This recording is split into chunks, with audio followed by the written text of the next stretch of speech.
Hi guys, it's Shar. Welcome back to my channel, Craftin' Up a Storm. Today, the Thrift Flip Road Trip takes us to Southern California, and I went to my local Salvation Army and then dug into my thrifted craft stash to bring you some wonderful projects. All of my projects today have a spooky flair to get us in the mood for the upcoming October spooky season. We do have a giveaway with this playlist, and Crafting Cousins will break that down for us later in the video. Enjoy and let's get crafting.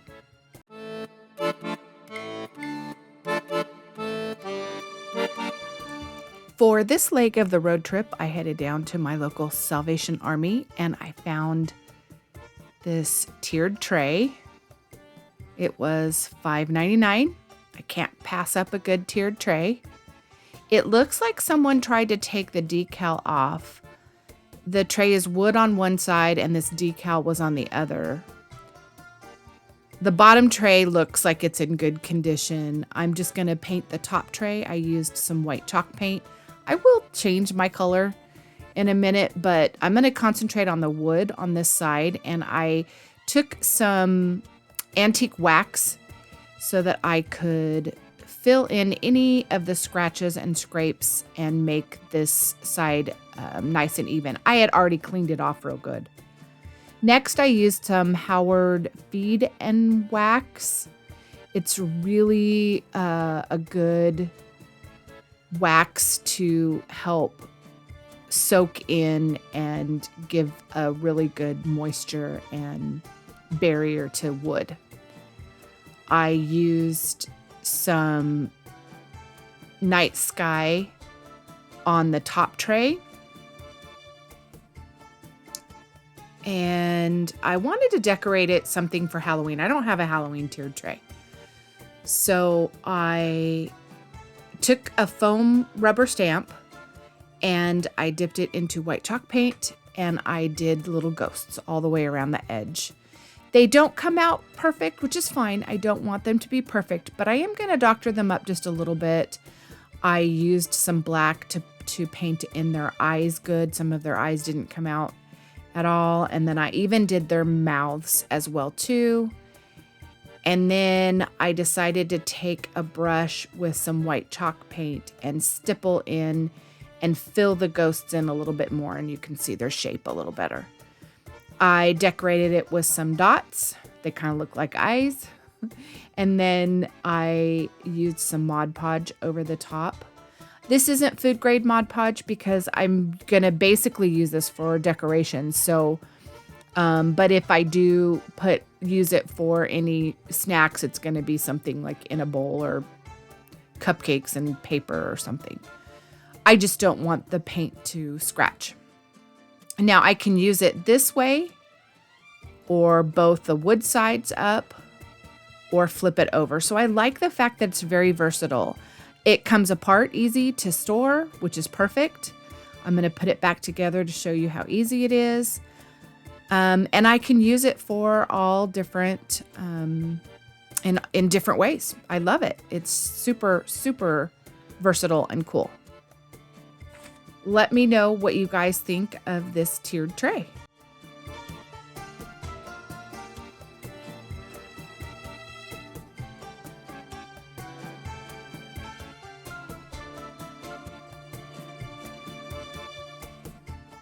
Welcome to the Thrift Flip Road Trip. Today we're driving into an exciting open challenge brought to you by UnicornDustDesigns, Crafting Cousins, and our special guest host, Jody at Southern Seasons. Watch as talented creators transform forgotten treasures into something extraordinary. And here's the best part. We're giving away fabulous prizes to 5 lucky winners. Prizes include a Dremel rotary toolkit from Homeridge Studio, a micro sander and a pair of miter snips from Happiness Created, a $25 Amazon gift card from Farmhouse Frugally, and 2 wood craft kits from Crafting Cousins. To enter, just watch the September Thrift Flip Road Trip playlist and comment your favorite project from each creator on their video. You must comment on every video to be eligible to win. Mark your calendar for September 28th when we will announce the winners on our community tabs. I'm sorry, due to shipping costs, the giveaway is only open to U.S. residents. Don't miss out on this chance to win, and be sure to spread the love by following the playlist link in the description box below.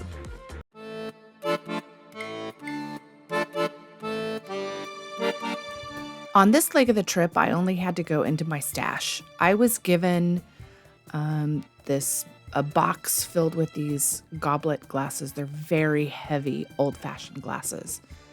There are about maybe 5 in there, different sizes. This one is a medium size, and it happened to have a chip around the edge. So I thought it would be perfect to use for a Halloween project. It just has this old world sense to me.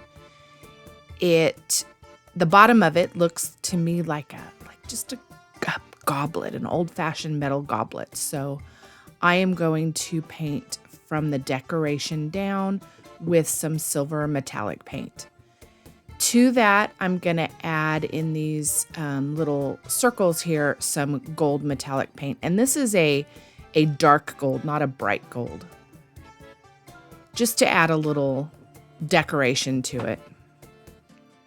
Then, of course, I'm going to distress it all with some antique wax to age that metal look and make it look old and tarnished. Now I'm going to use insulating foam, and this is an experiment. I taped the edge of the foam nozzle just to try and get it to be a little smaller. This stuff triples or quadruples in size. It gets very, very large as it dries.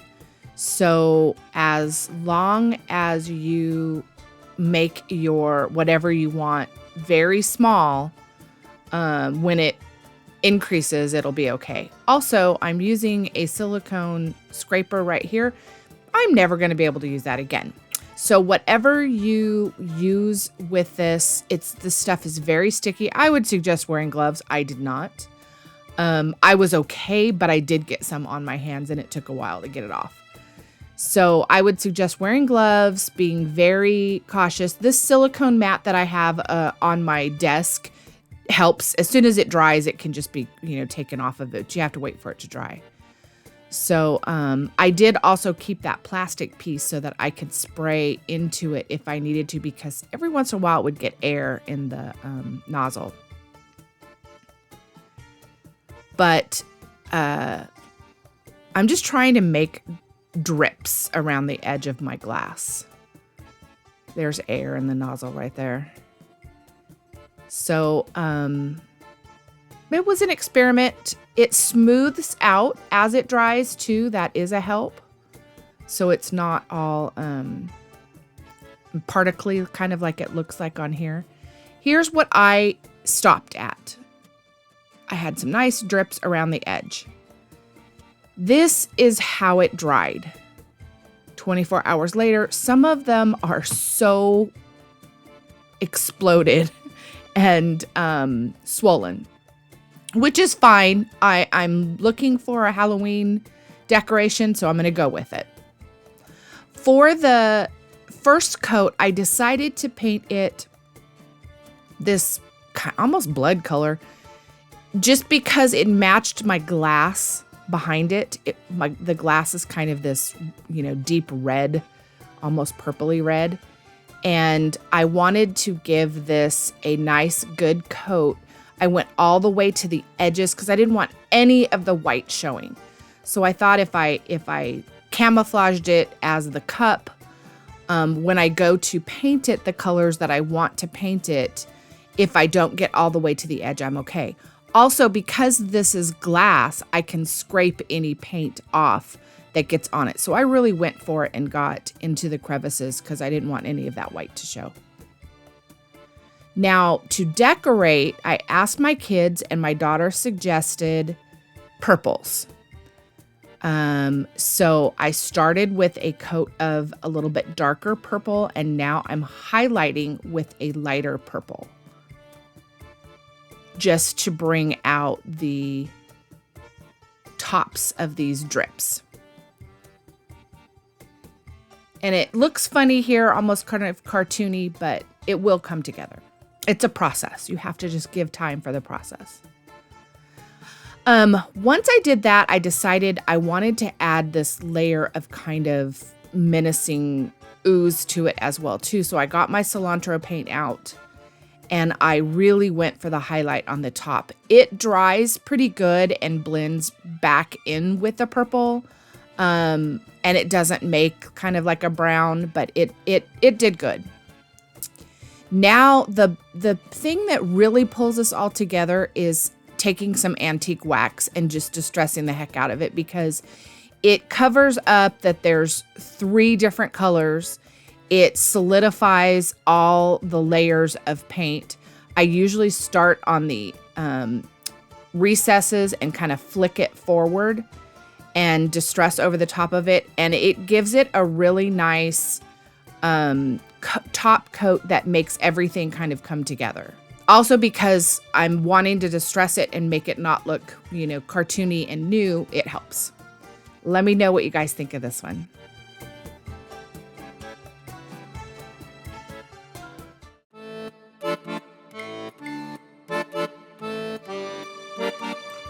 Back into my stash for this one. I picked it up at a secondhand store.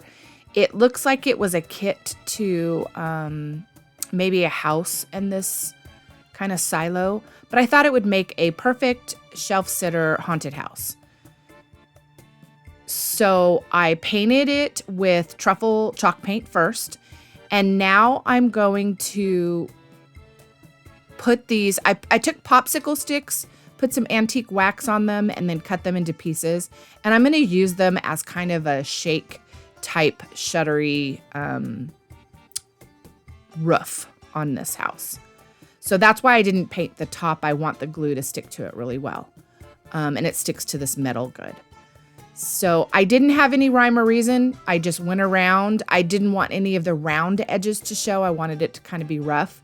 Then every so often, after the first layer, I would add a piece of raffia just to add some different texture into the roof. Now, when I got to the top, I cut some of the pieces even thinner. I cut them in half and made them thinner so that I can kind of make a peak up on this roof. And then I went back in and I filled in any places with some of these smaller pieces, just to make this kind of raggedy, old looking roof.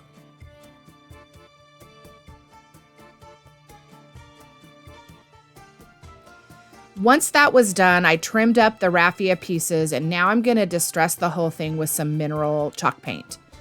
And I just want it to look, not solid, and, I want it to age this wood look of this house or tower.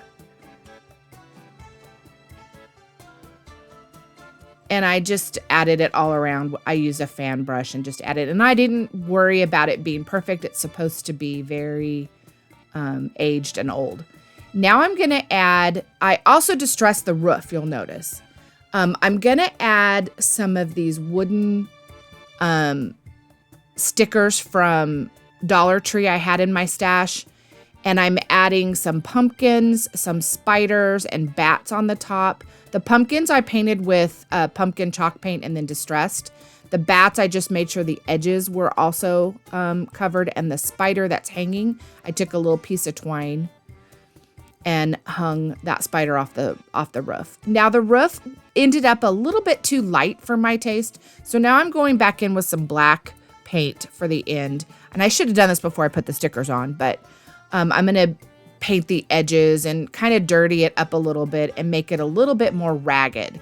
Just no rhyme or reason here or there around the edges of this roof. Then I also take that chalk paint, and I had drawn in some like shutters around the windows, and they just weren't very pronounced. So now I'm going to go over it.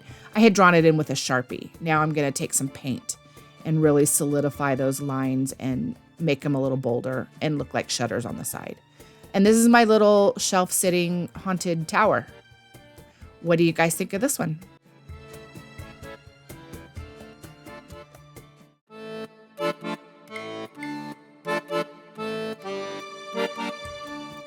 back at my local Salvation Army, I found this metal bucket that kind of reminds me, I think I'm going to make it into a cauldron. So it was $3.99. Here it is.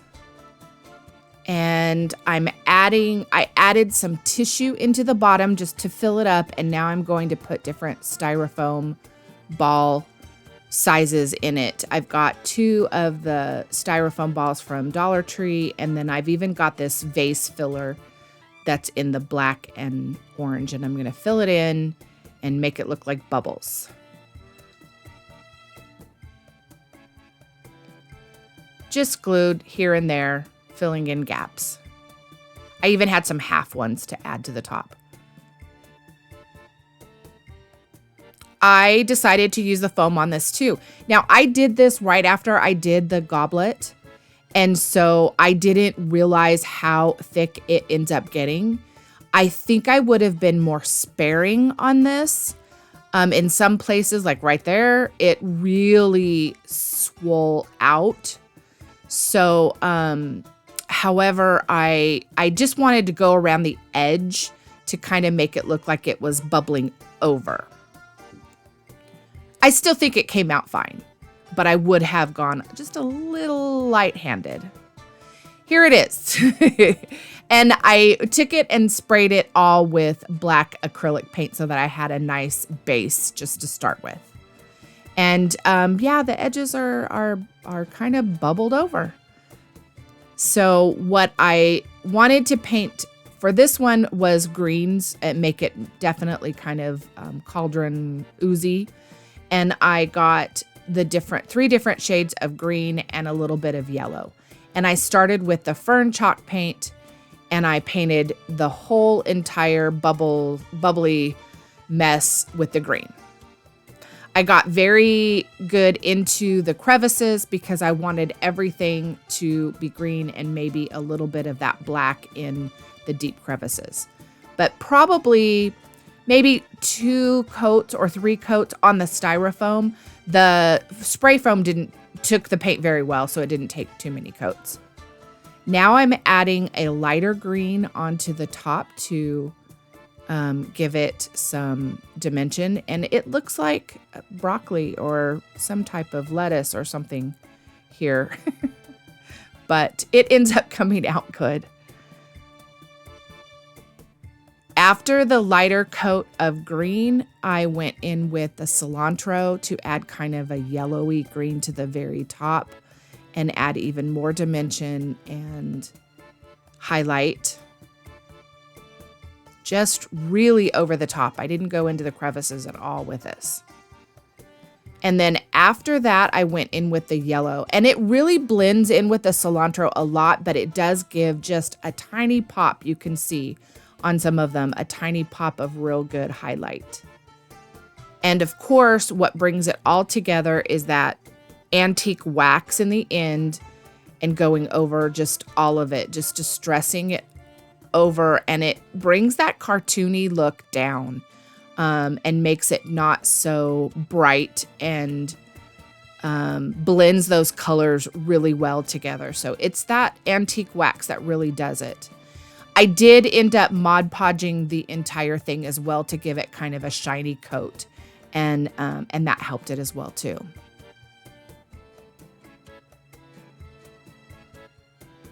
After that antique wax was good and dry is when I did the Mod Podge on it. And you can see I'm just going in a little more heavier in the crevices and then flicking that color out. Now here I crinkled up and ironed and distressed a piece of paper. I had done the double toil and trouble, fire burn, and cauldron bubble. I had done one, but I ended up using a smaller size. So I wanted to show you the different sizes I printed just to see which one would fit best. And this one fit best, so I Mod Podged it onto the side of my cauldron. And now I'm going back in with some of that silver metallic paint. I'm doing a rim around the edge of my cauldron. I did it very messy and distressed it so that it wasn't perfect looking. I also did those little handles that were peeking out in places on the 2 sides underneath the foam. I grabbed some half beads. These are a little big, but I was okay with it. I put them on some tape so that I could hold them and paint them better. And I made them silver and then distressed them with some black and antique wax. And I used those on the edge of my little sign in the front. So they're a little large, but it worked okay. And you can see it's Mod Podged in this picture and kind of shiny, that bubbles. I had some more of those wooden stickers and I grabbed a witch one and put it in the front on kind of a large bubble. And then I had these lights. I had 2 different sets and this one worked out really well. It had a wire, like a copper wire with little lights. I believe I picked them up at the Dollar Tree and had them in my stash for forever. It was either the Dollar Tree or the 99-cent store. And it really worked well to be on wire because I could poke it into the crevices and it would stay. And then when I turned it on, it gave this cauldron a really nice glow.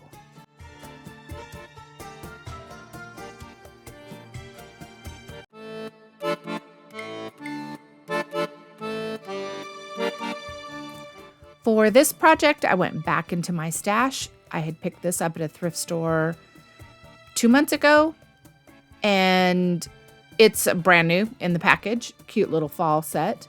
But I'm going to use these 2 squares to make some Halloween shelf sitter decorations. I use this window cling. I had painted the back of it white. I didn't worry about taking the paper off the wood piece. Now I'm going to use a window cling, and I cut the orange one down to fit right on that square, and this purple one fits on the square just perfect as is. Now I'm gonna Mod Podge those down so that I make sure that they stay. I add some Mod Podge underneath, a nice thin coat underneath, and I add the window cling while it's still wet so that I can make sure it sticks really well. And then I cover the top of it with some Mod Podge as well. Once that was done, I did take my flat brush and go around the edge with some black paint. And then I flicked a little of that black paint around the edges of this square. And this is how they came out. Let me know what you think.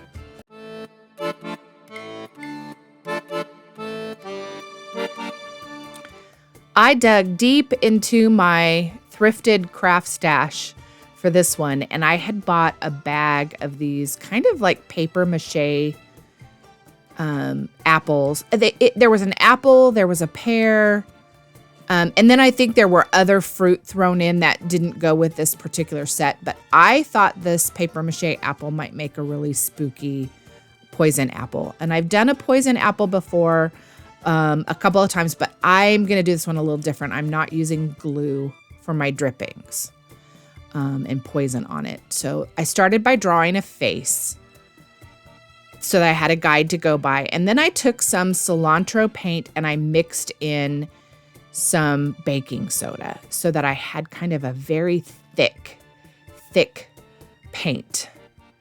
I had to paint it a little bit and then just kind of stipple on a bunch over the top to get a nice thick coat. And as I painted on, it wasn't too hard to stay. It's a very simple pattern, so it wasn't too hard to stay.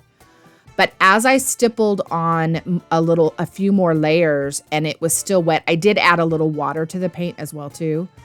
It made these really great kind of, texture and drippings on this face. Now I'm going to go in with some lighter colors and I'm going to really accentuate those details.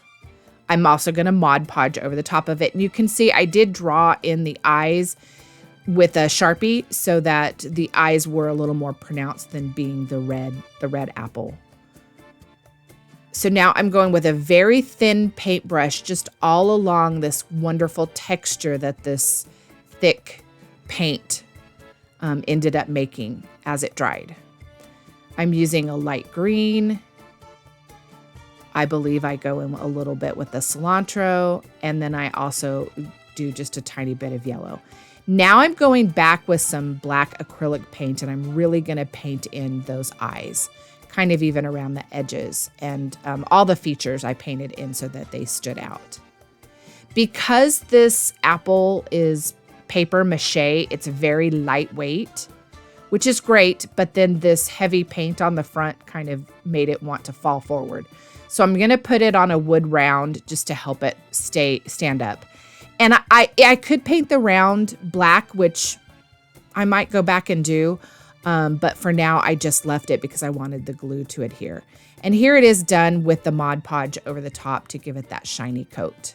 What do you think?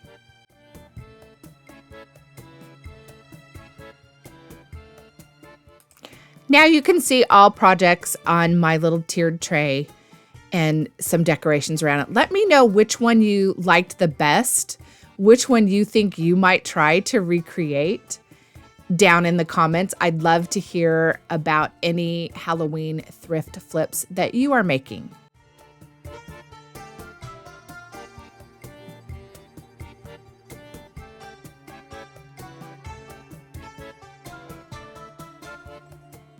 I really love bringing you these thrift flip projects, and I absolutely love putting a spooky flair to them. If you enjoyed this video, please consider giving it a good thumbs up and subscribing to my channel. I'd love to have you as part of the crafty family. Have a great day.